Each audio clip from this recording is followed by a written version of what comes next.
La voluntat és votar, i votar és una victòria. És el missatge que volen donar l'Assemblea Nacional Catalana i Òmnium Cultural, amb la formació d'una gran V baixa als carrers de Barcelona aquesta diada 2014. Centenars de milers de catalans hi participaran, però no hi faltarà suport exterior. Molts ciutadans de fora de Catalunya s'han sumat a una manifestació que pretén certificar la internacionalització del procés cap a una consulta que es vol emmirallar en el referèndum d'Escòcia. A B5 Televisió hem parlat amb diferents protagonistes que han assistit des de fora de Catalunya a aquesta jornada històrica, afectats o inspirats pel procés. Ells ens demostraran que la consulta va més enllà dels catalans.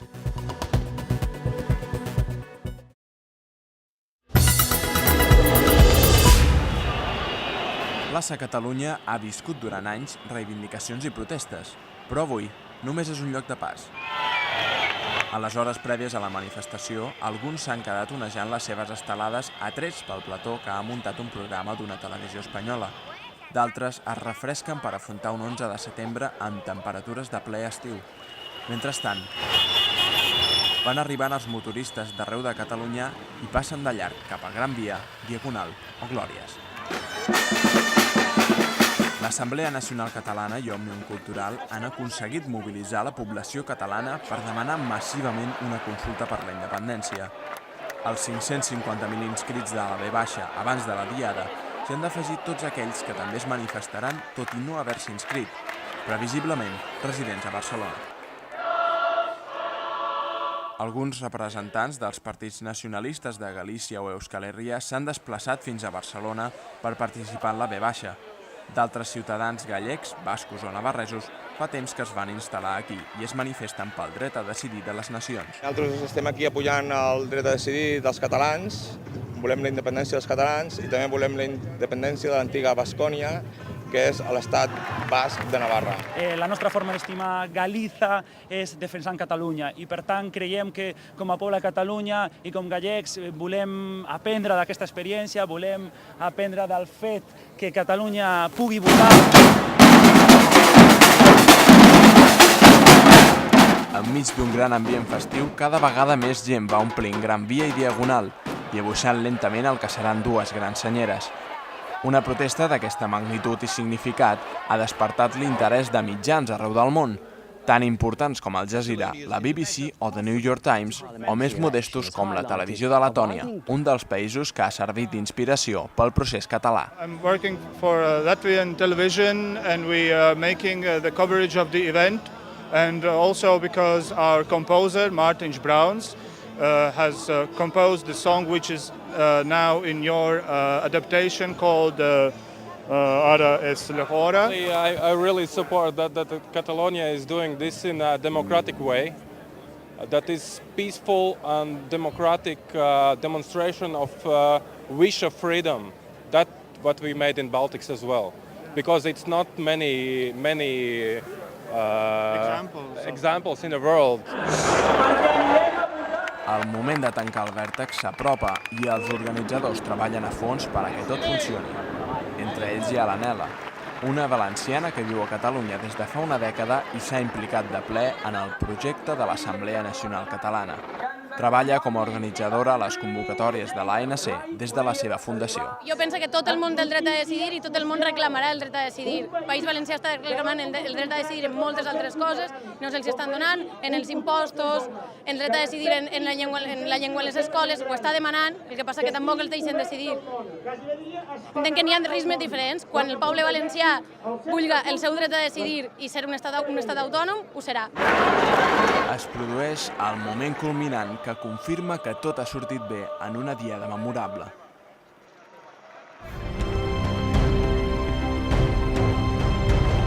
Amb la manifestació més gran de la història d'Europa, l'ANC i Òmnium han aconseguit l'impuls popular per seguir endavant amb un procés que, malgrat tot, encara té un futur incert que afecta a catalans, espanyols o estrangers. No sé mi futuro de mañana.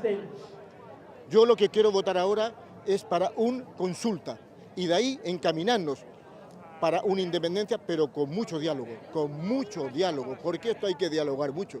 Pues yo soy un hombre ya de 60 años y pico años. Yo me pregunto, ¿y dónde me voy a jubilar? ¿Cómo va a encaminar todo? ¿Cómo va a seguir la lengua aquí? Yo no parlo res de catalán y llevo 40 años, me da vergüenza decirlo, pero es verdad. Entonces, ¿qué vamos a hacer? Entonces, creo que para una consulta tiene que hacer esto. Y lo está demostrando Escocia. Escocia ha hecho unos debates impecables, preciosos.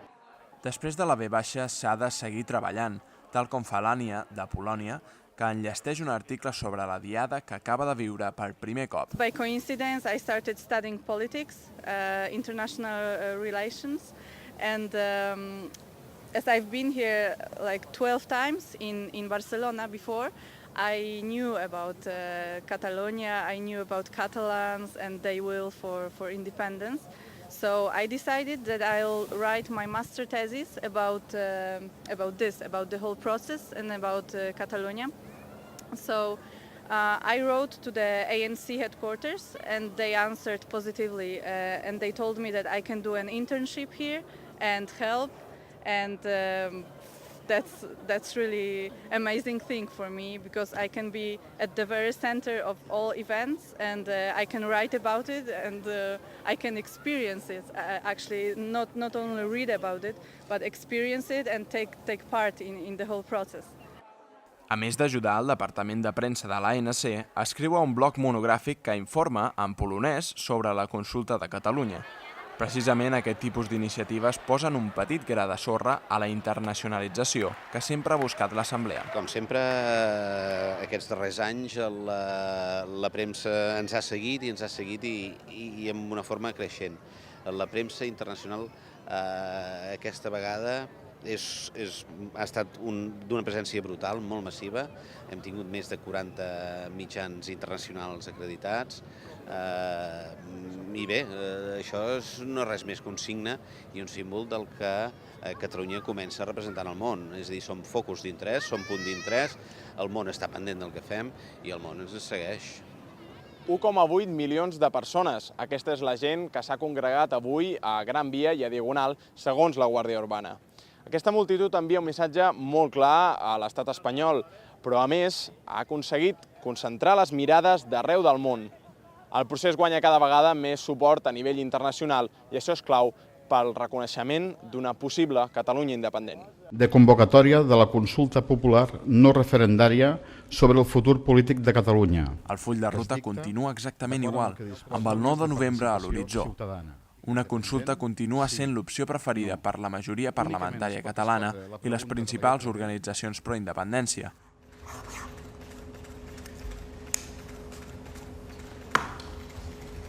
Després de la demostració de força amb la V baixa, Catalunya haurà d'emprendre un camí difícil per poder votar el seu futur.